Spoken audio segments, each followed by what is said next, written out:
Hello বন্ধুরা, cook with মহুয়ার চ্যানেলে সবাইকে স্বাগত। আজকে আমি বানাবো নবাবী পনির। সম্পূর্ণ নিরামিষ এই পনিরের রেসিপিটা চিকেনের রেসিপিকেও হার মানাবে। নতুন বন্ধুরা যারা আমার চ্যানেলটিকে নতুন দেখছো তাদের কাছে অনুরোধ রইল আমার চ্যানেলটিকে সাবস্ক্রাইব করার জন্য। তাহলে চলো শুরু করি। 250 গ্রাম পনিরের মধ্যে 1 চামচ শাহি গরম মশলা গুঁড়ো আর আন্দাজ মতো নুন দিয়ে ভালো করে পনিরকে মাখিয়ে সাদা তেলে ভেজে নিলাম।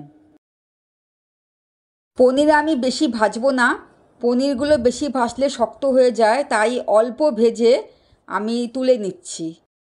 একটা পেস্ট তৈরি করব, তার জন্য মিক্সিং জারেতে 1 ইঞ্চি আদার টুকরো আর 2টো কাঁচা লঙ্কা নিলাম।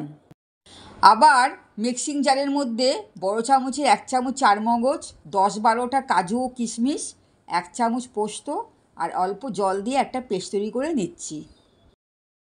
এবার ওই তেলের মধ্যে আরও 1 চামচ সাদা তেল দিলাম। এবার একটা দারচিনি আর 2টো ছোটো এলাচ ফোড়ন দিয়ে ফোড়নটাকে একটু নেড়ে আদা আর কাঁচা লঙ্কার পেস্টটা দিয়ে 2 মিনিট কষিয়ে নিচ্ছি। এবার 1 চামচ হলুদ গুঁড়ো আর 1 চামচ কাশ্মীরি লঙ্কা গুঁড়ো দিয়ে আরও 1 মিনিট কষিয়ে নিচ্ছি। এবার কাজু বাদামের পেস্টটা দিয়ে একটু নেড়ে কাজু বাদামের মশলা দেওয়ার জলটা দিয়ে আরও 1 মিনিট কষিয়ে নিচ্ছি। এবার 2 চামচের মতন চিনি আর স্বাদ মতো নুন দিয়ে ভালো করে নেড়ে ভাজা পনিরগুলো এর মধ্যে দিয়ে ভালো করে আমি 1 মিনিট কষিয়ে নিচ্ছি।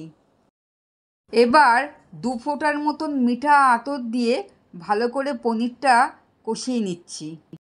মশলা থেকে তেল ছেড়েছে, এবার অল্প জল দিয়ে আমি 1 মিনিটের মতন ফুটতে দিলাম। 1 মিনিট হয়ে গেছে, এবার আমি রোস্টেড কসুরি মেথি ওপর থেকে ছড়িয়ে দিয়ে ভালো করে নেড়ে গ্যাস বন্ধ করে দিলাম। পনিরের ওপরে আমি এখানে গার্নিশ করেছি ফ্রেশ ক্রিম দিয়ে। তোমাদের যদি এই রান্নাটা ভালো লাগে তাহলে লাইক, শেয়ার, সাবস্ক্রাইব করতে ভুলো না। তাহলে পরবর্তী রেসিপিতে আবার দেখা হবে। টাটা।